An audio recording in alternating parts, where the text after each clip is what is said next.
స్వాగతం. ఈరోజు మనం మహాత్మాగాంధీ జీవితంలోకి ఒకసారి తొంగి చూద్దాం. ముఖ్యంగా ఆయన లండన్లో విద్యార్థిగా ఉన్న రోజుల్లోకి. అవును, చాలా ఆసక్తికరమైన దశ అది. ఆయన ఆత్మకథ సత్యశోధనలో 18వ అధ్యాయం ఉంది, మార్పులు అని. దాన్ని ఆధారంగా చేసుకుని మాట్లాడుకుందాం. లండన్లో మొదట్లో పాశ్చాత్య పద్ధతులు అనుకరించాలని చూశారు కదా.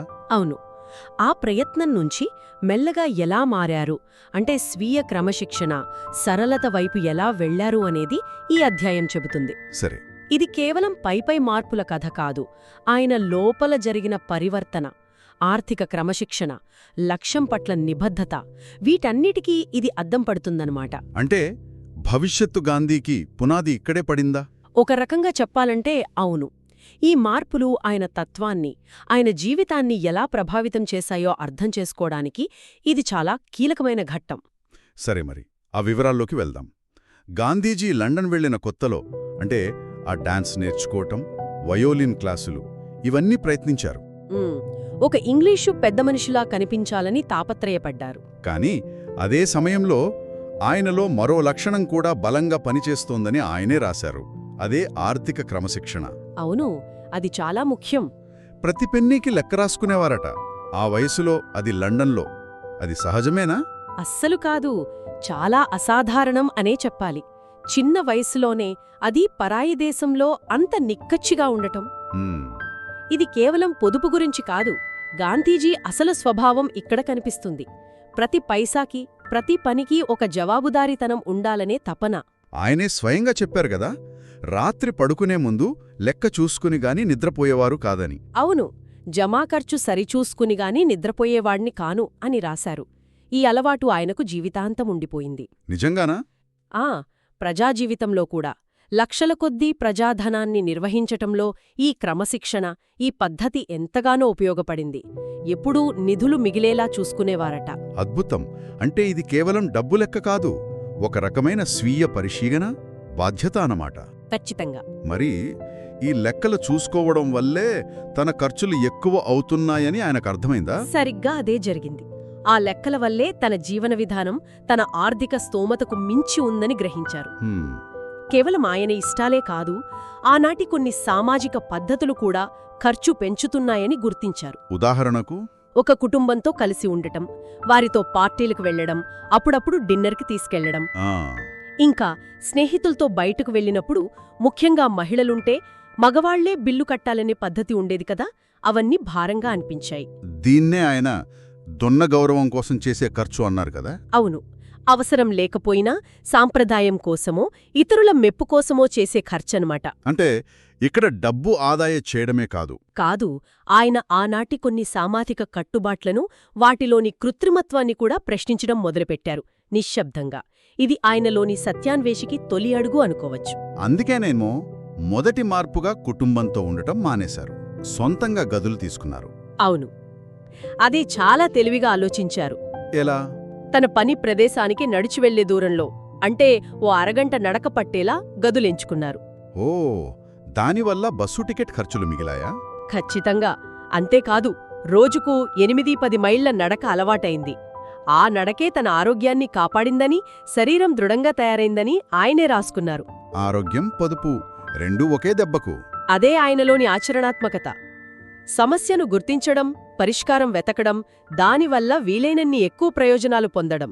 ఈ మార్పుతో ఖర్చులు సగానికి తగ్గాయట. మొదట ఒక సిట్టింగ్ రూమ్, ఒక బెడ్రూమ్తో సూట్ తీసుకున్నారు. ఇది రెండో దశ మార్పు అనుకోవచ్చా? అనుకోవచ్చు. ఖర్చులు తగ్గాయి, కాని మరో సమస్య వచ్చింది. అదేమిటి? సమయం మిగిలిపోవడం.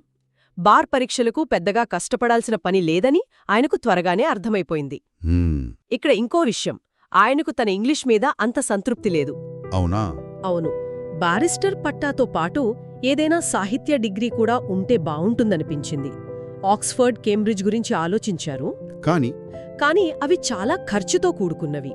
ఎక్కువ కాలం ఇంగ్లాండ్లోనే ఉండాలి, అది ఆయన ఆర్థిక పరిస్థితికి సరిపోలేదు. మరి అప్పుడేం చేశారు?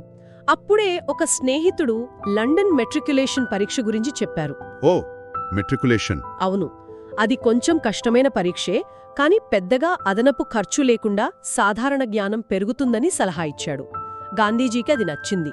కానీ సిలబస్ చూసి కొంచెం భయపడ్డారట కదా, లాటిన్ ఫ్రెంచ్ తప్పనిసరిని. అవును, లాటిన్ ఎలా నేర్చుకోవాలని కొంచెం కంగారు పడ్డారు. హ్మ్, కాని ఆ స్నేహితుడే లాటిన్ ప్రాముఖ్యతను వివరించాడు. లాయర్లకు, ముఖ్యంగా రోమన్ లా అర్థం చేసుకోవడానికి, ఇంగ్లీషు భాష మీద పట్టు సాధించడానికి అది అవసరమని చెప్పాడు. ఆనాటి న్యాయ విద్యలో లాటిన్కు అంత ప్రాధాన్యత ఉండేదా? ఉండేది. గాంధీజీకది సరే అనిపించింది. సరే, కష్టమైన లాటిన్ నేర్చుకోవాలని నిర్ణయించుకున్నారు. ఫ్రెంచ్ ఎలాగూ కొంచెం తెలుసు. క్లాసులో చేరారు. కాని పరీక్షకు సమయం కేవలం 5 నెలలే ఉంది. అమ్మో, చాలా తక్కువ సమయం. అవును, ఆయన నిమిషాలతో సహా టైం టేబుల్ వేసుకున్నారు. అయినా అన్ని సబ్జెక్టులు, ముఖ్యంగా లాటిన్, ఫ్రెంచ్ పూర్తి చేయడం అసాధ్యమనిపించింది. మరి ఫలితం? ఊహించినట్లే మొదటి ప్రయత్నంలో లాటిన్లో ఫెయిల్ అయ్యారు. అయ్యో. సహజంగానే బాధపడ్డారు. కాని ఇక్కడే ఆయన వ్యక్తిత్వం కనిపిస్తోంది. నిరుత్సాహపడలేదు, వెనక్కి తగ్గలేదు. పట్టుదల పెరిగిందా? అవును, ఈ వైఫల్యం నన్ను నిరుత్సాహపరచలేదు, లాటిన్ పట్ల నా ఆసక్తి పెరిగింది అని రాశారు. ఫ్రెంచ్ను ఇంకా బాగా నేర్చుకోవాలని, సైన్స్లో కెమిస్ట్రీ బదులు హీట్ అండ్ లైట్ అనే సులభమైన సబ్జెక్ట్ తీసుకోవాలని నిర్ణయించుకున్నారు. అంటే వైఫల్యం నుంచి నేర్చుకుని ప్లాన్ మార్చుకుని మళ్లీ ప్రయత్నించారన్నమాట. సరిగ్గా అదే. ఈ పట్టుదలే తర్వాత స్వాతంత్ర పోరాటంలో ఎన్నోసార్లు మనకు కనిపిస్తుంది. ఈ రెండో ప్రయత్నానికి సిద్ధమవుతున్నప్పుడే ఆయనలో మళ్లీ ఆలోచనలు మొదలయ్యాయి కదా, తన జీవన విధానం గురించి. అవును, తన జీవన విధానం, ఇంకా తన కుటుంబ ఆర్థిక పరిస్థితికి, ముఖ్యంగా తన కోసం కష్టపడి డబ్బు పంపుతున్న అన్నయ్య త్యాగానికి తగినట్లుగా లేదనిపించింది. ఆ బాధ్యత ఆయనను వెంటాడుతూనే ఉంది. ఖచ్చితంగా. తన సౌకర్యం మాత్రమే కాదు, తన పనుల ప్రభావం ఇతరులపై ఎలా ఉంటుందో నిరంతరం ఆలోచించేవారు. అది ఆయనలోని నైతిక స్పృహ. అదే సమయంలో తన చుట్టూ ఉన్న ఇతర విద్యార్థులను కూడా గమనించడం మొదలుపెట్టారు. అవును, తనకంటే చాలా తక్కువ ఖర్చుతో నిరాడంబరంగా ఉంటున్న పేద విద్యార్థులను చూశారు. ఒక విద్యార్థి గురించి ప్రత్యేకంగా రాశారు కదా, వారానికి 2 షిల్లింగ్ల అద్దెగదిలో ఉంటూ చౌక దుకాణంలో కోకో బ్రెడ్తో సరిపెట్టుకునే విద్యార్థి గురించి. అవును, లాక్హార్ట్స్ లాంటి చోట 2 పెన్స్ల భోజనం చేసే విద్యార్థి. అతన్ని చూశాక తన జీవనం ఇంకా విలాసంగానే ఉందని ఆయనకనిపించింది. మరి అతన్ని అనుకరించాలని చూశారా? లేదు, ఇక్కడే ఆయనలోని వినయం, ఆచరణాత్మకత కనిపిస్తాయి. ఆ విద్యార్థిలా ఉండటం తన వల్ల కాదని ఆయనకు తెలుసు. కాని వారినించు స్ఫూర్తి పొందారు. అంటే తన పరిస్థితులకు తగ్గట్టుగా ఆచరణాసాధ్యమైన మార్పులు చేసుకోవాలని నిర్ణయించుకున్నారు. ఇతరుల నుంచి నేర్చుకోవడం, కాని తన దారిని తానే వేసుకోవడం. అవును, అందుకే వెంటనే ఆ 2 గదుల సూట్ ఖాళీ చేశారు. ఒకే గది అద్దెకి తీసుకున్నారు. నెలకు 4-5 పౌండ్లు ఆదా చేయాలని లక్ష్యంతో. అంతేకాదు, కొన్ని పూటలు ఇంట్లోనే వండుకోవాలని నిర్ణయించుకున్నారు. ఒక స్టవ్ కొన్నారు. ఉదయం బ్రేక్ఫాస్ట్ ఇంట్లోనే. ఓట్మీల్ గంజి, కోకో కోసం నీళ్లు వేడి చేసుకోవడం. దీనికి 20 నిమిషాలు పట్టేదట. భలే, చాలా సింపుల్. మధ్యాహ్నం బయట, రాత్రికి మళ్ళీ ఇంట్లోనే. Bread, cocoa. ఇలా రోజుకు 1 షిల్లింగ్ 3 పెన్సులతో జీవించడం మొదలుపెట్టారు. ఇది 3వ దశ మార్పు. ఇది చాలా కీలకమైన దశ. ఎందుకంటే ఇక్కడ జీవన సరళీకరణ, చదువుపై ఏకాగ్రత 2 పెరిగాయి. సమయం కూడా కలిసొచ్చిందా? బాగా. ఆయనే రాశారు, ఈ పొదుపు వల్ల నా సమయం బాగా కలిసి వచ్చింది, నేను తీవ్రంగా చదువుకున్నాను అని. ఈ ఎక్కువ సమయం, పెరిగిన ఏకాగ్రత వల్లే రెండోసారి మెట్రిక్యులేషన్ పాస్ అయ్యారు. అంటే పొదుపు డబ్బునే కాదు, సమయాన్ని, మానసిక శక్తిని కూడా ఆదా చేస్తుందని ఆయనకు అనుభవమైందనమాట. ఖచ్చితంగా. అయితే చాలామంది కనిపించొచ్చు, ఇంత నిరాడంబరంగా, కఠినంగా ఉంటే జీవితం బోర్ కొట్టేస్తుందేమో అని. కాని గాంధీజీ అనుభవం వేరు.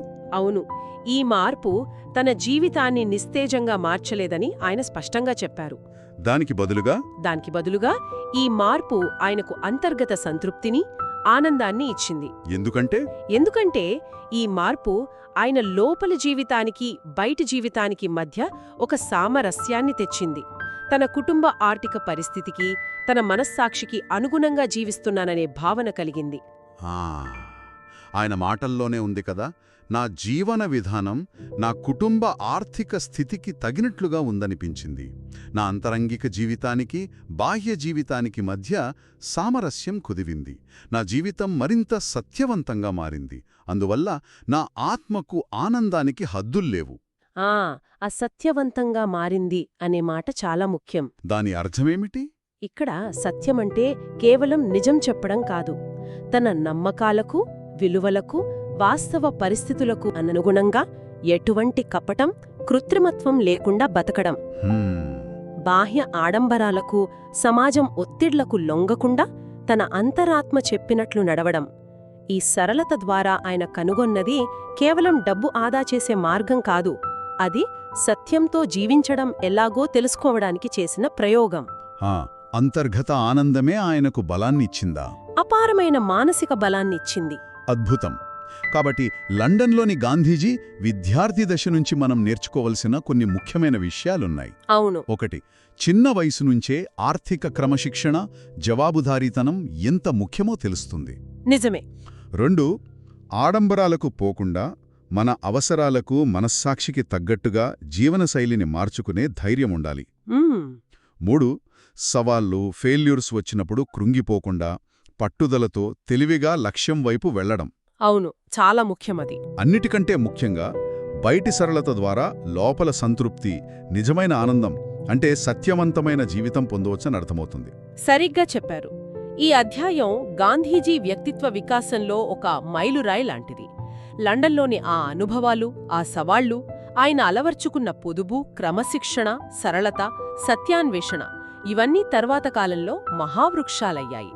అంటే ఆయన నాయకత్వంలో, సిద్ధాంతాలలో ఇవి మరింత బలంగా కనిపించాయా? ఖచ్చితంగా. అహింస, సత్యాగ్రహం, సర్వోదయ వీటన్నిటి వెనుక ఈ పునాది ఉంది. ఇక్కడ తనతో తాను చేసుకున్న ఈ సత్యశోధన ప్రయోగాలే భవిష్యత్తు మహాత్ముడికి పునాది వేశాయి. ఇది కేవలం ఒక విద్యార్థి కథ కాదు, ఒక మహాత్ముడి నిర్మాణక్రమం. ముగించే ముందు శ్రోతలు ఆలోచించడానికి ఒక ప్రశ్న వదిలివేద్దాం. తప్పకుండా.